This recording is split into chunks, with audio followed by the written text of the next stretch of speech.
sit back in your seats, get something to eat, and watch this movie. Don't let the kiddies see it, because, well, we'll let you hear the beginning first. Thank you. Welcome to Crown Club Reviewers, the only show powered entirely by Regal Unlimited passes, caffeine, and the questionable life choices that come from watching way too many movies. I'm Hunter. And I'm Joey. We're not professional critics, but we are professional nerds. Each week we take you through the latest releases, breaking down everything entertainment throws our way. Insightful? Sometimes. Fun? Always. Honest? Well, of course. Let's jump into today's feature.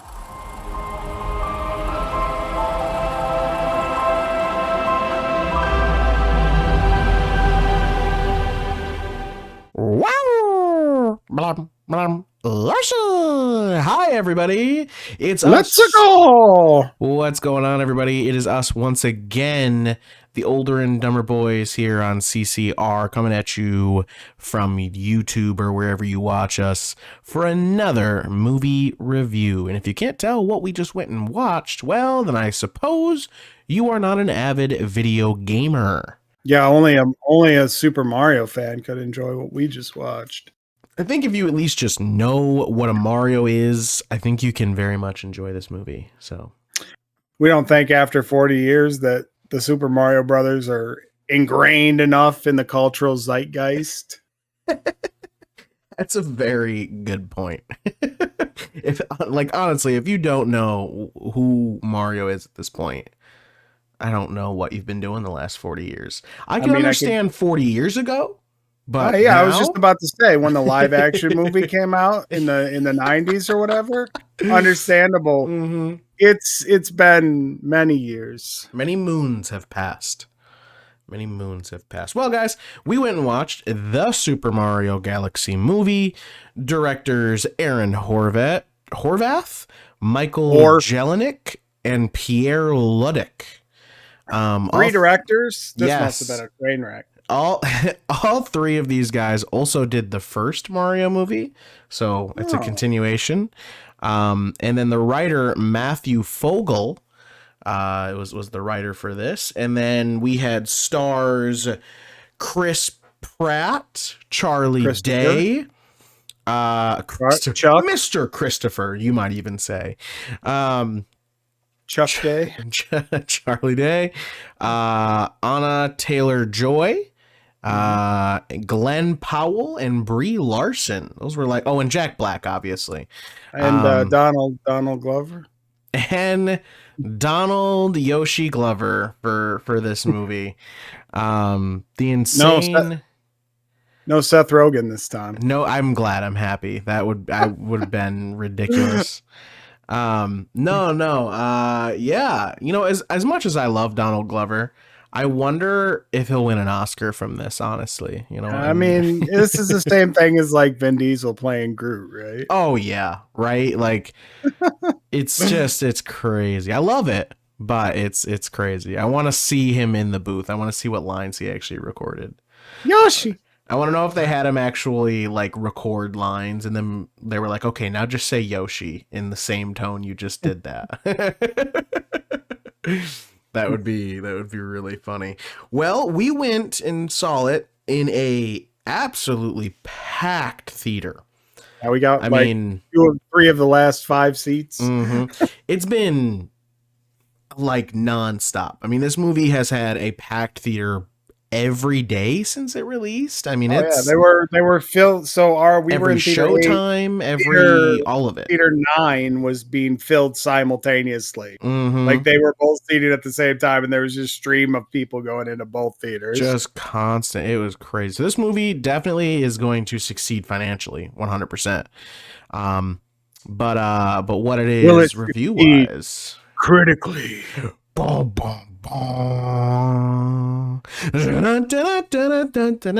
Anyway, so let's go ahead and start with our spoiler stuff here, Joey. And that is first impressions. I don't know if it was the full theater with people reacting, or the fact that we were in the movie because we had to sit in the front row, or it did feel like we were a part of it. The movie itself just being good, but I had a blast. I thought it was super fun. Super Mario fun. No, I also had a heck of a blast. I mean, it was a very, very fun movie. Laughed constantly, smiled constantly. The references were pretty on point, and I like compared to the first movie to this movie, I felt like the comprehension of that this was a video game to actually being like a video game was more in the second one than the first one. Because the first one, like but I think they had more of a chance to experiment with this one because the first one was a success. Yes. So they did some really interesting things to sort of bring other games into it, like Mario Maker, Mario Kart. But it didn't feel forced. It wasn't like in the first movie, like we're going to have a kart race to get you your help or whatever. Yes, yeah. Like it just sort of, and I was thinking through it, like the action just sort of rolled very well from one thing to another, and it didn't feel forced. We didn't need explanations. We didn't need lore. We didn't need the over the top like kart racing. It's Mario Kart. Like you know what I mean? Like it just was what it was, and he lived through the world, and everything that continuously happened, like had its version of what it would be in this world compared to the video game. And right off the bat, even in the trailers, like the use of the fire flower, like perfect. Like it just so seamless. Yeah. I think that's another goes back to this having existed for so long in pop culture and like memes being formed off it, that like you can tap into that and people already know what it is. Like people know do a barrel roll. Yes. Right.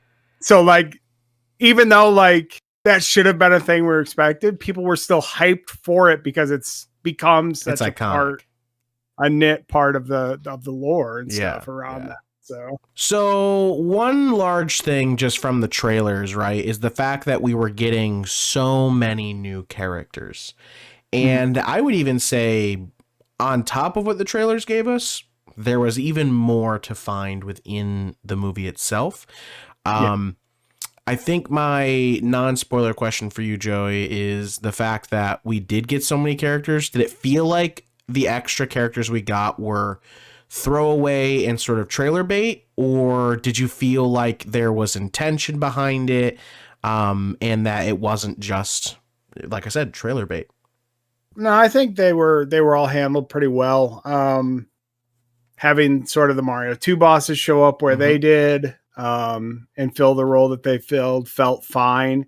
Because let's be honest, Super Mario 2 is just Doki Doki Panic.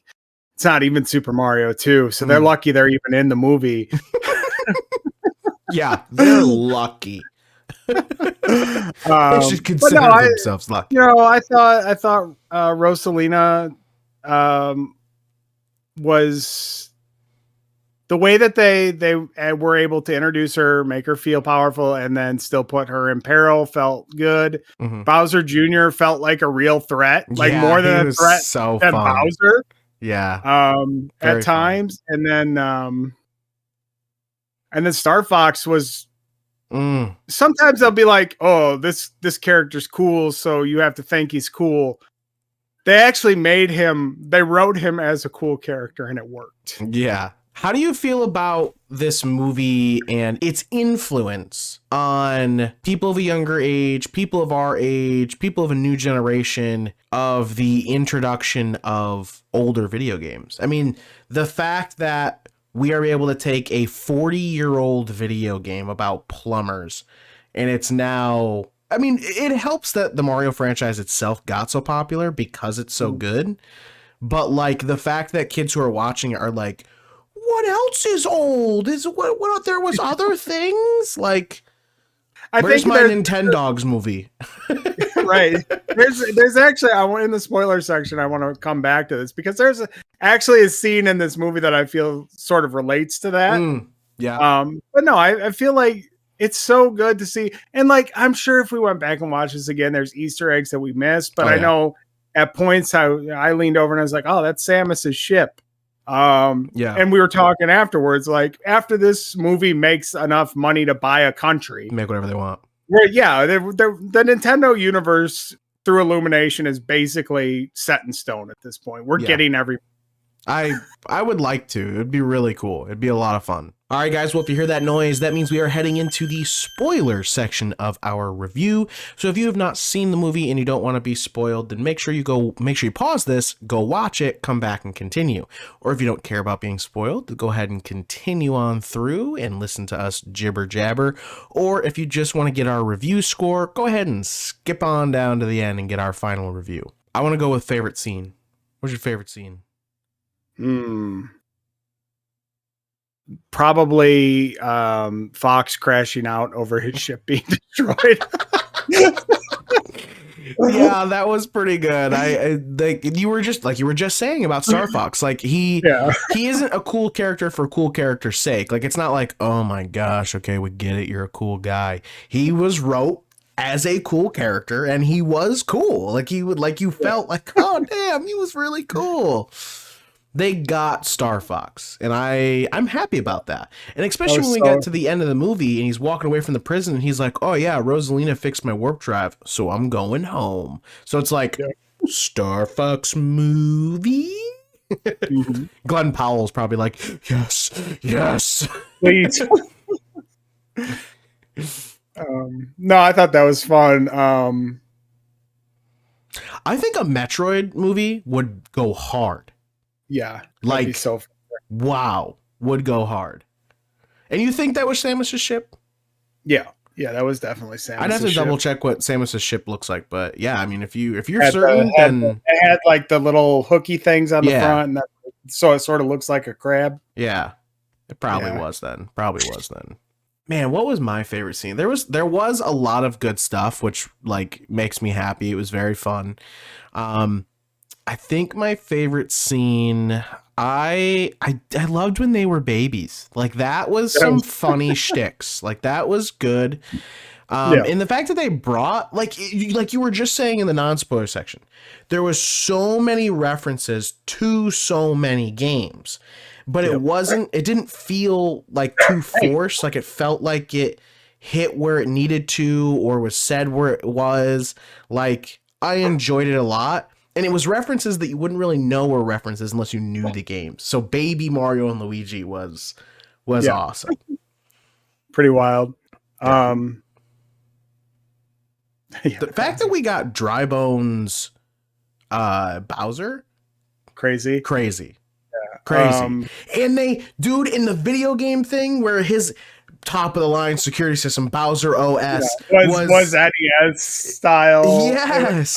And then when they beat him, it was the literal him beating Bowser falling down. So cool. Like that was very well done. They did a great job. I loved that. And I like that they kept Bowser a bad guy. Like at worst, he and Mario should always be like frenemies. Mm-hmm. You know, even if they in the extended universe of Nintendo with Smash Brothers and stuff, like they're always like butting heads. Yeah, I mean, like you said, they're frenemies. Like they'll begrudgingly compete in a quote unquote fair competition, but most of the time Bowser's like the bad guy and he's always scheming. But from the first movie, where it was like, I want to defeat you, Mario. I want to, unalive you.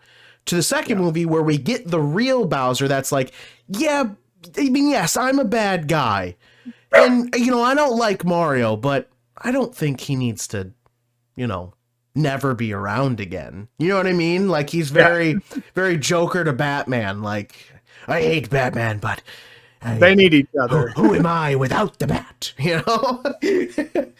Bowser, same way, And so yeah, I like that a lot. Doesn't Bowser Jr. have brothers and sisters though?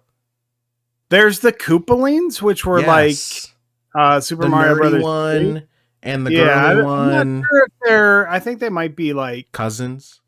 I think they're like Bowser's nieces and nephews. Oh, meaning that Bowser has some sort of brother or sister out there that I don't remember in any way, shape, or form. No, I don't think it's ever been addressed. You know what? I said the babies, but I think I also really loved the casino scene. Oh, that was so Like cool. the casino setup was really cool. Just like the fighting, it was really fun. Because it's like a Penguin Toad. cube, right? And then Mhm. they can walk from wall to wall around the cube, and the gravity changes, so you're always You're always right side up. right side up. Yep. Yeah. So cool. I That was love that was something I thought. That was another part where I thought, man, they really are rolling the action so well, Mhm. because like it felt so fluid. Mhm. That fight scene, like it was. We've come so far since the Burly Brawl in the Matrix Reloaded. Let me just say that. I can't believe you just compared the Super Mario Galaxy movie to the Matrix right now. That's it. That's a crazy statement. It's such a smooth fight scene. The choreography and some of the moves she pulls, like they throw up a bomb at her, I think, and she Mhm. just sort of taps it away with the parasol and goes into the Boom. next move without stopping. Yeah. I loved Penguin Toad. Mhm. The power-ups were so well done. Yeah. Like just like instantly boom.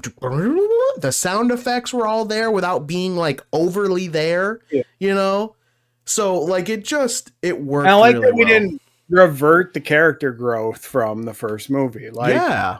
Like after Peach decides to go on the journey and everybody's panicking, Mario and Luigi are like, "Don't worry, we're the Super Mario Brothers. We can handle it." Oh, I know. And then we got as what they were doing was the video game. Like that, like with Yeah. the flags, all of it, like, oh my Oh, gosh. good. And it showed like a sort of like, yeah, she's been gone, and while she's gone, we are taking care of the kingdom. Like we are good at what we do now. We've learned to live in this world, you know. They are established heroes, you know. Which is really fun. I would like to go back and like you said, try and find all the Easter eggs of different things to see like what potential there is for more games and such like that. Like so we just got the first one was Super Mario Bros. And then this is Super Mario Galaxy. Most of the time, a lot of that just switches back and forth, right? I mean, when we come to the video games. But I think I would love to see if like the next one to be sports. Yeah. And it's like a huge competition. Like However, you know what now that I just said that, I take it back. The next movie needs to introduce Wario and Waluigi. Oh, yeah. Waluigi. Yeah, Wario and Waluigi. Waluigi. Yeah. We need Wario and Waluigi, bro. Where have they been? Well, that's what I was thinking. I was like, what's the threat now, right? Because we've dealt with Bowser. We've dealt with Bowser Jr. Mhm. What's the new threat because obviously they're going to continue. It has to be Wario and Waluigi, right? I mean, there are other threats, but what's the next iconic, right? Mhm. Wario and Waluigi. I would have to think that it would be them. If not them, then like we just said a second ago, the Koopalino, or what did you say? What are they? Koopalines. The Koopalines. I mean, that would be maybe the other choice, but I think the idea is that I want to get to a place where they're doing Super Mario Party and they're doing all the competitions and stuff, right? But to get to that point, we have to introduce all the characters that are available in that. And we barely got Boo. I will say we barely got Boo. So we still need like a Luigi's Mansion situation. But Wario and Waluigi are other huge characters. Like I need that. I need it. And it feels like it would be the perfect setup for the third movie. Like we got Daisy in the after credits scene. Mm-hmm. Yep. So there's your princess for the next princess. Yes. And then you have Wario Inc. like could take her. So you have the foil to the Mario Brothers as the villain in the third movie. Yep. And I mean, I wonder what you would do with Bowser and Bowser Jr. because they're in prison, right? So that's just what it is. They're just in prison. They're imprisoned. And at the end of the third movie, they somehow get out. And now we go into the fourth movie, whatever it is. But which will be, like Bowser restored. Bowser restored. Oh my gosh. We're just pitching movies now. We're not even talking about the movie we just watched. False up elimination. Gossip. I can't remember if Rosalina and Peach being sisters was always a thing, or if they made that for this movie. I think the lore is actually that Rosalina is Mario and Peach's daughter from the future in the actual game lore, but I think they changed it for the movie. Man, that would be so much better.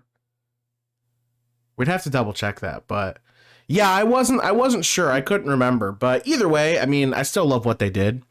It was very fun. It's very cool. It's very cute. So I was definitely, it was fun. It was and it still leaves it open. Like they played around with the idea of the romance, but obviously, you're in a kids movie. They're not going to focus on it. Exactly. But I think there was enough there that it could have worked either way. Little cheek peck, He does his wahoo, Wahoo!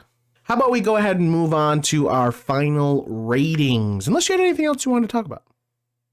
I feel like if we covered a lot, Yeah. most of the stuff. Okay. I think it's pretty well fleshed out. Okay. Hopefully you got enough from us. If you didn't, tell us in the comments. Let's go ahead and move on to our final ratings. As always, Joey, please, if you could go first, tell us what your rating is and why. So I saw the first Mario movie in the theaters. It was a similar theater situation. Okay. And that movie, I think it wasn't paced quite as fun as this movie. Like I said, it felt very staged. Everything was Forced. like go point A, point B, point C. Whereas this felt like it was much smoother. I'd say the first Super Mario movie I would have given a 3, so I have to go above it for this one. I'm going to give it a 4. There's a couple things that felt weird, like just having Yoshi show up and be a part of the team was a little odd, but I think there's a solid 4. For what? 4 bullet bills out of 5. Bullet bills out of 5. Wow. If you gotta kill a plumber, use a bullet bill. Use a bullet bill. Damn. Okay. No. Yeah. I think I 100% agree with that. Like number one, or the first movie was like, it was fine. It was good. But like you said, it didn't feel as properly paced like this one was. So in this instance, the sequel was better than the original. Can we say that? Even though it's all the same. Spider-Man 2 is still the best Spider-Man movie. So, so in this case, number 2 is better than number 1. Evil Dead 2 is a perfect 5. Evil Dead 2 is pretty good. But yes, Super Mario Galaxy. Yeah, I thought it was very good. I enjoyed it all the way through. I was very happy. I think the question that people are putting forward right now of, unless you're a Mario fan or a child, it's a flop. I don't think so. I would say that point of view. That's a dry bone point of view. I would maybe say that for the first film, but for this film, if you, like we said at the beginning, if you don't know what Mario is, you literally have lived under a rock. First of all, you're not going to be in the theater. Yeah. If you don't know what Mario is, or you don't have kids, you're not going to be there. So what does it matter? Right. Go write a movie about something else, or article about something else. So to all of those haters, go stuff it, because this was a good movie. And I think whether you are a kid or not, whatever, I thought it was pretty great. So yes, I very much enjoyed it. I love the animation. I even loved all the voice actors. Like, I thought everything played out really well. So Joey, I am going to give it boom, boom, boom, boom. I'm going to give it 4 masked Bowser Juniors.